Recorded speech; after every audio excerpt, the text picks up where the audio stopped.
Hello everyone, my name is Nalin. I'm a research-based master student in the Human-Computer Interaction Lab. And today I'm going to present this paper on learning cooperative visual dialogue agents with deep reinforcement learning. The paper was presented last year in the International Conference of Computer Vision by a bunch of researchers at CMU, Georgia Tech, and Facebook AI Research. So this is going to be the outline of my presentation today. First of all, I'm just going to give you a brief introduction about the topic and the domain which this paper is going to target. Then I'll give you a brief overview of the paper, followed by contribution and the key takeaways from the paper, and then I'll present my critique, and then we'll have the cross discussion. So the problem space which this paper is targeting lies at the intersection of vision and language. And this particular space basically contains tasks such as image captioning, where the goal is to predict one-sentence description of an image, or visual question answering, where the goal is to predict a natural language answer given an image and a description, or more recently, visual dialogue, where the goal is to predict a free-form natural language answer given an image, a dialogue history, which is a sequence of question-answer pair, and a follow-up question.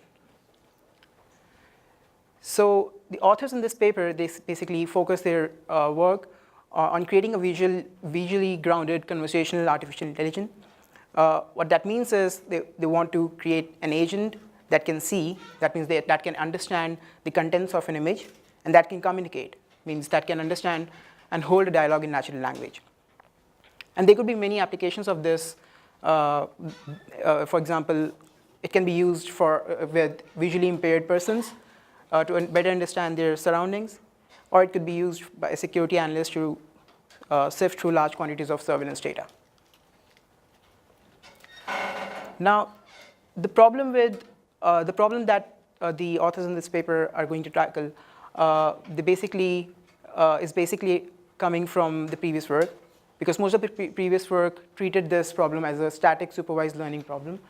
And because of this, the model on which they train, it cannot steer the conversation and doesn't get to see the future consequences of the utterances which it gives during the training.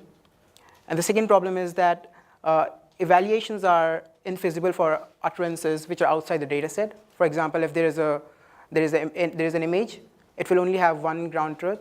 And if the model is predicting something which is close to the answer, which is actually valid answer, the agent won't be able to get it during the training period.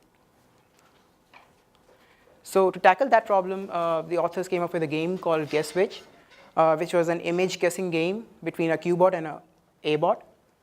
So QBot basically is a questioning agent, and it is blindfolded to the actual image. And ABot is the answering agent, and which has access to a secret image.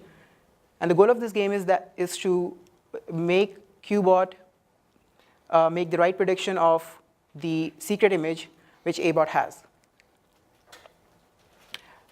So the authors conducted two types of demonstrations. In the first demonstration, they conducted a completely ungrounded synthetic study in which they used reinforcement learning from scratch. And in the second one, they used a mix of supervised learning and reinforcement learning. And they used it on real images using the visual dialogue dataset. So the reinforcement learning framework in this paper consists of the following. The environment for QBot and ABot consists of the other agent and the set of all images for QBot, and the other agent and the secret image for answering bot.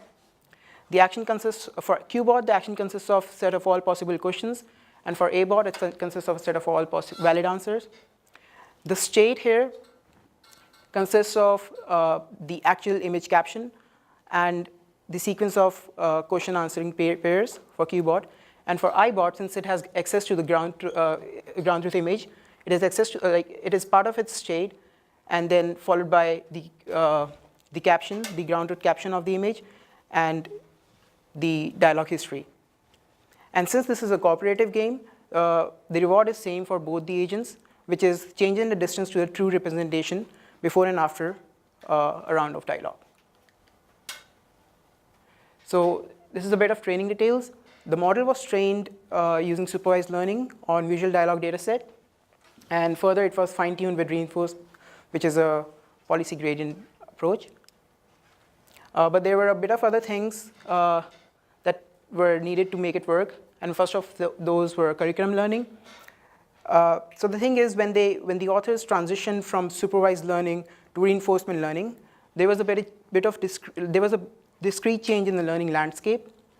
So the idea is to gently transfer the control from supervised learning to reinforcement learning, and to do that, what they did was they ran the model for k iterations on supervised learning, and for 10 minus k iterations, they ran it on reinforcement learning. And the second thing which they did was reward shaping. So the idea is that if the reward which they were getting is discrete and small, then like if it's coming at the end of the entire dialogue, then it's too small a reward, and the agent won't be able to learn much from that. So what they did was they proposed the idea of using like intermittent rewards to make the agents learn faster. And this is the model internals. So basically, the QBot, it basically generated a question, and the question was transferred to ABOT using LSTM. The LSTM transferred to ABOT. The ABOT encoded the image using VGG16 convolutional neural network, the question with LSTM, and the history encoder basically had the fact embedding, in which they for each round of dialogue they encoded the dialogue history into LSTM to get the fact representation, and at the high level they combined those fact representation into the history encoding, and conditioned on that history encoding, the ABOT generated an answer which was transferred to the QBot, and the QBot used the answer and the question in the fact embedding, and further it used the feature regression network to predict a feature vector of the image, and the reward was calculated on that feature vector. So the authors basically evaluated the model on 3 axes. First of all, they did a comparative study with few natural aberrations of the full model. Second, they evaluated how well the agent performs at guessing game. And thirdly, they evaluated how closely the dialogues were to the actual human dialogues. So for the first part, what they did was they basically compared the full SLRL model with each of these 4 conditions. In the frozen F condition, in the frozen A condition, they basically froze the ABOT to supervised learning and let the QBot and the regression network, the regression network to train with reinforcement learning. In the frozen Q condition, they froze the QBot to supervised learning, and they let the ABOT and the regression network to train on reinforcement learning. In the SL pre-train, they froze both QBot and ABOT, and in the frozen F condition, they froze the regression network and allowed the ABOT and QBot to train on reinforcement learning. And the results suggested that the percentile of successfully predicted feature vectors by the full model was better than each of the 4 conditions. So in the second evaluation, they studied how well the agents perform at guessing game, and for this, they basically used a test image for a given image which was part of the 10K images.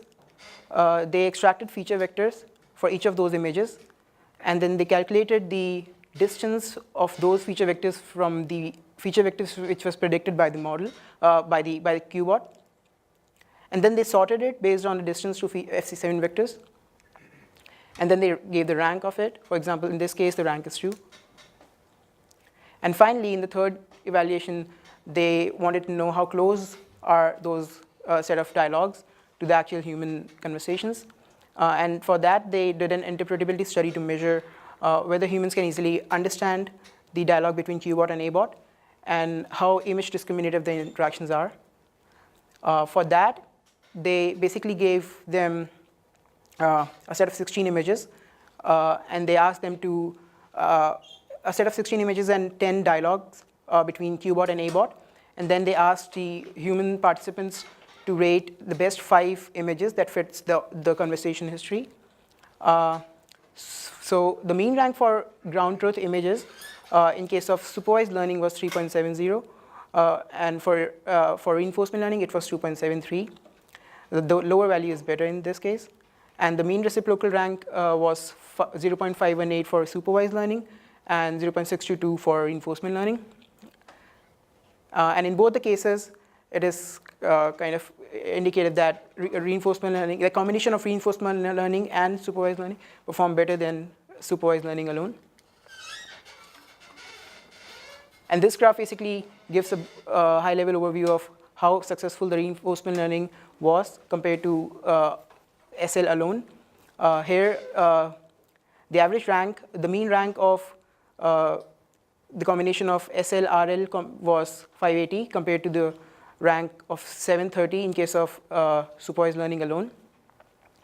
And what the authors noticed that when in the condition where QBot was only trained with supervised learning, it seemed to mimic how humans actually ask questions, whereas in the cases where it was trained with both supervised learning and reinforcement learning, the QBot seemed to shift its strategy dynamically and ask questions that the ABot was better at answering.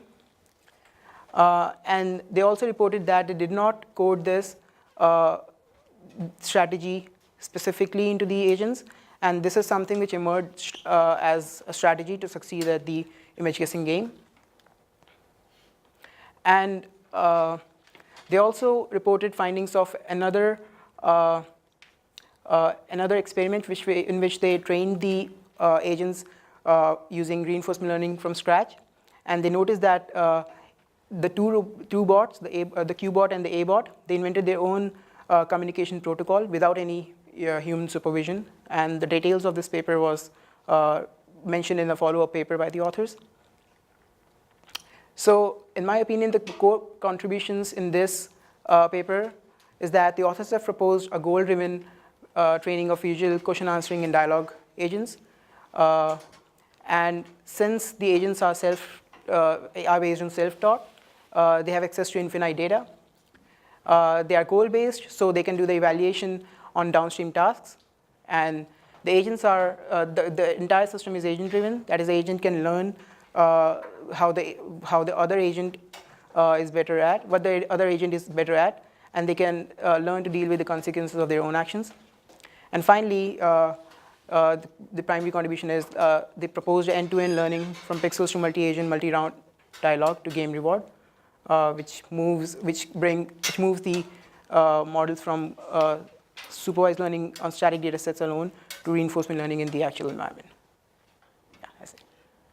And these are some questions for the class discussions. You are open to ask your own questions as well. But in my opinion, what do you think if this approach can be extended to non-goal-driven tasks as well, or is it just limited to goal-driven tasks in dialogue systems? And the other question is, what other reward models can be used to make the combination of SLRL dialogue systems more successful? That's the end of my presentation. You are going to ask your own questions as well. So.